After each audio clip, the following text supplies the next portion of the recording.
You have the eTalk by Verizon. It looks like this. Some people call it the Kazuna.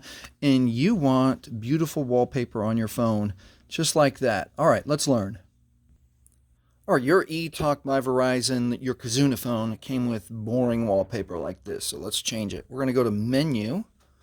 Click Menu in the center. We're going to go to Tools and Settings. Click Tools and Settings.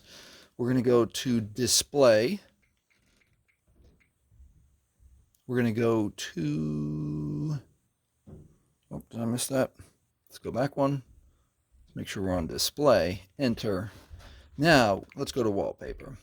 Now, inside wallpaper, you have the choice of their wallpapers, which are a couple different things. Let's go back.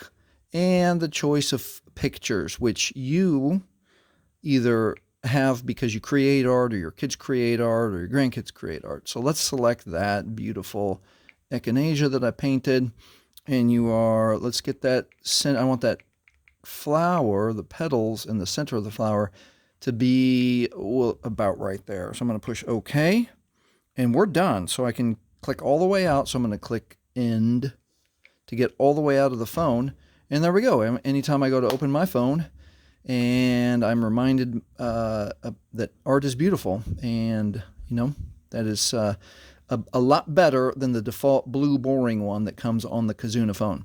Hey, if this has helped you, please like, please subscribe, and thank you for watching.